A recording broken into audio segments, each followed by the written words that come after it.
Hello everyone, welcome to the pre-secure for the 23rd December 2024। तो इसमें हम लोग करेंगे 5 important current affairs based MCQ. ये current affairs based MCQ prelims के लिहाजे से, जो कि आने वाला एपीएससी प्रीलिम्स है और यूपीएससी प्रीलिम्स है, उसके लिहाजे से काफ़ी इम्पॉर्टेंट है। तो ये पांचों एमसीक्यू आप करिए और करके इसका जो भी स्कोर आप लेके आते हो, 5 में कितना आप करेक्ट कर पाते हो, वो आप कमेंट सेक्शन में जरूर लिखिए। देखिए क्या क्या टॉपिक्स आज हम कवर करने वाले हैं। वर्ल्ड चेस चैंपियनशिप रिसेंटली हुआ है, बट क्या आपको इसके बारे में पता है? इस पे क्वेश्चन आएगा। गुकेश के बारे में, जिन्होंने चेस चैंपियनशिप जीता है। जाकिर हुसैन के बारे में। इम्पीचमेंट प्रोसेस ऑफ जजेस, जजेस को कैसे इम्पीच किया जा सकता है या हटाया जा सकता है इंडिया में। और साथ में स्टार लिंक जो प्रोजेक्ट है, जिससे कि आप सैटेलाइट इंटरनेट चला सकते हो। तो इन पांचों के बारे में आज हम लोग पढ़ने वाले हैं। तो क्वेश्चंस करने वाले हैं। पहला क्वेश्चन हम लोग करते हैं, consider the following statement regarding the world chess champions. तो हम लोग कैसे प्री सिक्योर करते हैं कि आप तीनों स्टेटमेंट पढ़ो, फिर पॉज करो, फिर जो आपको सही लगता है आप अपने आंसर को मार्क करो, फिर मैं एक्सप्लेन करूंगा। वर्ल्ड चेस चैंपियनशिप के बारे में क्या सही है? The 2024 world chess championship was held in Singapore. ये वर्ल्ड चेस चैंपियनशिप कहाँ हुआ बता? क्या आप सिंगापुर में हुआ, कहीं और हुआ? It was contested between reigning champion Ding Liren and challenger D Gukesh.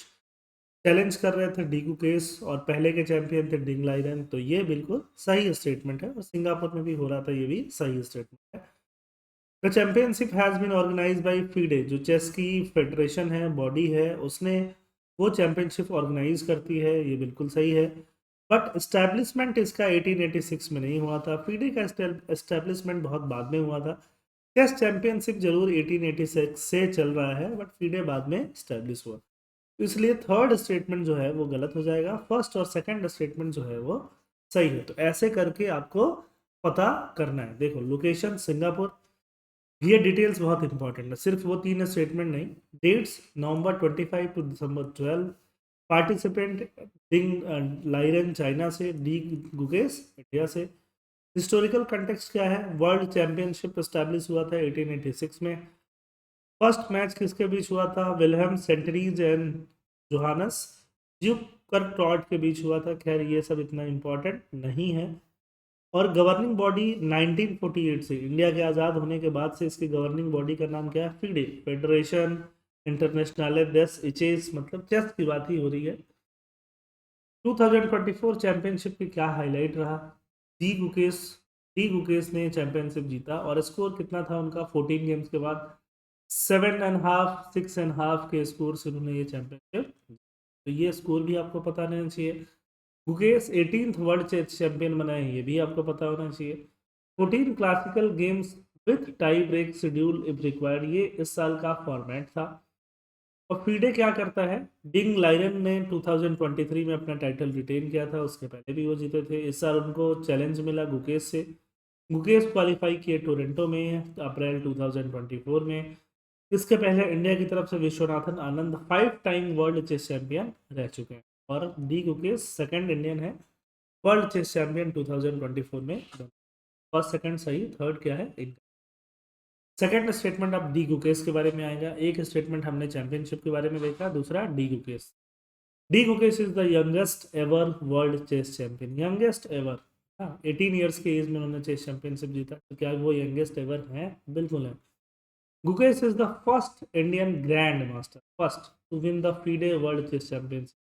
Grand master Viswanathan Anand को बोलते ही हैं, तो ऑब्वियस बात है कि विश्वनाथन आनंद यहाँ पे थे। तो ये वाला स्टेटमेंट क्या होगा? गलत होगा। He is the youngest player to achieve a 2750 rating. तो रेटिंग भी आपको पता होना चाहिए। फर्स्ट एंड थर्ड जो है यहाँ पे सही है, सेकंड जो है वो क्या है? गलत। D Gukesh become the youngest ever world chess champion, बिल्कुल सही बात है। रिकॉर्ड ब्रेकिंग फीट था उनका फीडे रेटिंग कितना है? 2750 है। सेकंड इंडियन है ग्रैंड मास्टर जो जीतने के बाद वो फीडे वर्ल्ड चेस चैंपियनशिप जीतने वाले। पहले कौन थे? विश्वनाथन आनंद। विश्वनाथन आनंद ने 5 टाइम वर्ल्ड चैंपियनशिप जीता है। ये है डी युकेश, इनका चेहरा आप लोगों ने आजकल जरूर देखा होगा। और ऑब्वियस बात है, फीडे के बारे में थोड़ा बहुत आपको पता होना चाहिए। फीडे स्टैब्लिश हुआ 1924 में। फीडे कहाँ पे है? पेरिस में है। FIDE का हेडक्वार्टर कहाँ है? लॉसाने स्विट्जरलैंड में है, पेरिस में स्टैब्लिश हुआ था। रिकॉग्निशन क्या है? Acknowledge as the global sporting organisation by the International Olympic Committee 1999। Largest chess organisation है, 201 कंट्री जिसका एफिलिएट मेंबर है FIDE का। ठीक है, क्वेश्चन नंबर 3 पे चलते हैं। जाकिर हुसैन के बारे में बताइए। जाकिर हुसैन का रिसेंटली डेथ हुआ है। तो Zakir Hussain one 3 Grammy awards at the 66 Grammy award in 2004। USA में जो ग्रैमी अवार्ड वगैरह दिया जाता है वहाँ पे उन्होंने 3 ग्रैमी अवार्ड जीते, बिल्कुल सही है। इंडिया में उनको पद्म विभूषण मिल चुका है 2023 में। तो ये कौन सा स्टेटमेंट सही है? यहाँ पे अब जब जाकिर हुसैन के बारे में जानोगे तो जाकिर हुसैन का बर्थ जानो, कब हुआ? 9 मार्च। कब हुआ? 1951। कहाँ हुआ? मुंबई। पेरेंट सन ऑफ उस्ताद अल्लाह रखा के वो सन है। Legendary tabla Maestro and Pioneer of the Punjab घराना, क्योंकि तबला और बाकी संगीत में क्या चलता है? घराना चलता है। पंजाब घराना से उनका ताल्लुक है। Musical contributions, Indian classical music में कंट्रीब्यूट किया हुआ है इन्होंने। Known for a company stalwarts like Pandit Ravi Shankar, Ustad Ali Akbar Khan, पंडित शिव कुमार शर्मा, सबको उन्होंने एक कंपनी दिया हुआ है, सबके साथ काम किया हुआ है जाकिर हुसैन साहब ने।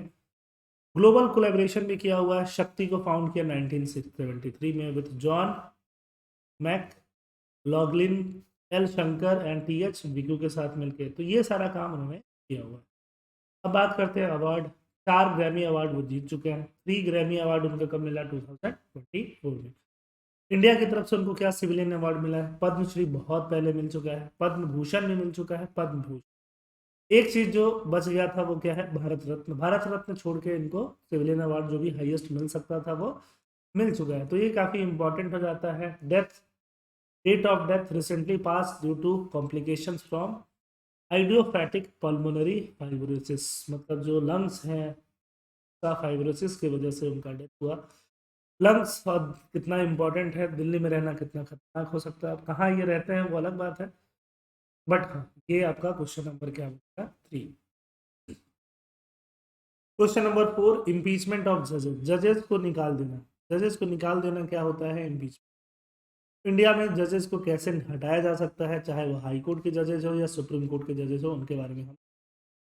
इम्पीचमेंट इज एक्सप्लिसिटली मेंशन, नहीं मेंशनड है।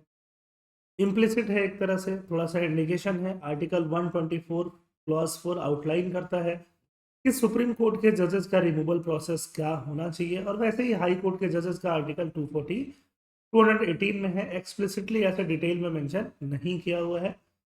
Ground for impeachment are based on misconduct and incompetence, ये भी ग्राउंड फॉर इम्पीचमेंट नहीं। प्रूव्ड मिसबिहेवियर और इनकैपेसिटी। प्रूव्ड मिसबिहेवियर, अगर प्रूव्ड मिसबिहेवियर है तो वो प्रूव्ड मिसबिहेवियर और इनकैपेसिटी ही, ये दो चीजें हैं जहाँ पे सुप्रीम कोर्ट या हाई कोर्ट जज को क्या किया जा सकता है? इम्पीच। थर्ड भी गलत है, फर्स्ट भी गलत है, यहाँ गलत ही पूछा गया है। तो फर्स्ट एंड थर्ड गलत कहाँ है? सी में, क्योंकि आप यहाँ ध्यान लगाओ इनकरेक्ट पूछा है। बाकी जजेस का, सुप्रीम कोर्ट के जजेस का, हाई कोर्ट के जजेस का जो इम्पीचमेंट प्रोसेस है वो लंबा चौड़ा है, आर्टिकल से ध्यान रखना है ना। अगर दोनों का इम्पीचमेंट प्रोसेस एक तरह से सेम है, हाई कोर्ट लोकसभा में या राज्यसभा में कहीं भी पहले इस मोशन को एक्सेप्ट कराना पड़ेगा कि जज को इम्पीच करना है। लोकसभा में मेंबर ज़्यादा है, वहाँ 100 मेंबर्स का सिग्नेचर चाहिए। राज्यसभा में कम है, वहाँ 50 मेंबर का चाहिए इस बात के लिए कि जज को इम्पीच करने का कार्यवाही शुरू हो। फिर लोकसभा में अगर इनिशिएट हो रहा है तो वहाँ पे स्पीकर इसको अग्री करने चाहिए। राज्यसभा में इनिशिएट हो रहा है तो वहाँ के चेयरमैन इसको अग्री करने चाहिए। फिर ये प्रोसेस क्या हो सकता है? आगे बढ़ सकता है ना। फिर एक टीम को दिया जा सकता है जिसमें CGI वगैरह 3 जजेस की टीम हो, CGI को इंक्लूड करके, जो ये प्रूव्ड मिसबिहेवियर और इनकैपेसिटी को प्रूव करने की कोशिश करेगा, एलिगेशंस पे काम करेगा, फिर वो रिपोर्ट देगा, है ना। भले ही वो मिसबिहेवियर प्रूव्ड ही हो, लेकिन उसके बाद से स्पेशल मेजोरिटी से दोनों हाउसेस में उनके अगेंस्ट में अगर जब तक पास नहीं होता मोशन तब तक उनको रिमूव या इम्पीच नहीं किया जा सकता। तो जजेस को इम्पीच करना इंडिया में बहुत ही ज़्यादा मुश्किल प्रोसेस होता है। 3 लोगों की कमेटी, जैसे मैंने बताया, chief justice of India, chief justice of high court, distinguished jurist मिलकर ये कमेटी। ठीक है, फाइनल रिमूवल प्रेसिडेंट के अप्रूवल के बाद, प्रेसिडेंट के साइन के बाद।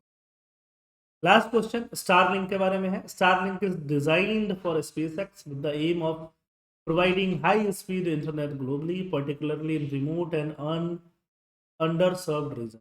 स्पेस एक्स जो है स्टारलिंक वो क्या करता है, इंटरनेट प्रोवाइड करता है ग्लोबली हाई, और खासकर ऐसे रीजन में जिन जो अंडर सर्व्ड रीजन है, जहाँ पेनिट्रेट नहीं कर पाया है इंटरनेट, वहाँ पे स्टारलिंक ऑपरेट करता है जियो स्टेशनरी ऑर्बिट में। ये गलत है, बिल्कुल अर्थ के पास लो अर्थ ऑर्बिट में operate. Starlink's satellite communicate with each other using laser links for efficient data transfer. Laser link से काम करते हैं एफिशिएंट डेटा ट्रांसमिशन के। तो इसमें फर्स्ट में जो सेकंड स्टेटमेंट है वो गलत है, तो इसमें से कितने स्टेटमेंट करेक्ट हो जाएंगे? इसमें से जो स्टेटमेंट करेक्ट हो जाएंगे वो है 2 स्टेटमेंट, तो आंसर क्या आ जाएगा? स्टारलिंक के बारे में आपको पूरा डिटेल में पता होना चाहिए। स्टारलिंक जो है स्पेसएक्स का है, जिसको इलोन मस्क ओन करते हैं। स्टारलिंक में कैसे सैटेलाइट होते हैं? लो अर्थ ऑर्बिट, मतलब अर्थ से बहुत कम डिस्टेंस के ऑर्बिट में ही सैटेलाइट प्लेस्ड होते हैं। बहुत सारे सैटेलाइट की रिक्वायरमेंट पड़ती है।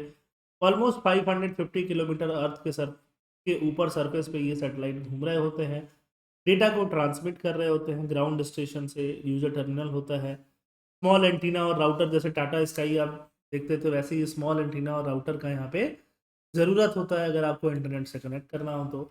स्पीड जनरली 100 Mbps प्लस आती है। Live streaming, video call, browsing, ये सब अनइंटरप्टेड हो जाता है। और लेटेंसी जो है, डिले जिसको बोलते हैं, वो 20 से 70 मिली सेकेंड का रहता है। गेमिंग वेमिंग भी यहाँ पे एफिशिएंटली, वीडियो कॉन्फ्रेंसिंग सब कुछ कराया जा सकता है।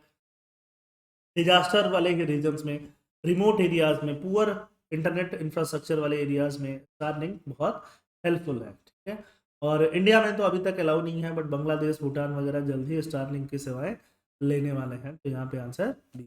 आई होप आपको प्री सिक्योर के क्वेश्चन समझ में आए होंगे। कमेंट सेक्शन में बताइए आपने कितना क्वेश्चन सही किया। थैंक यू, जय हिंद।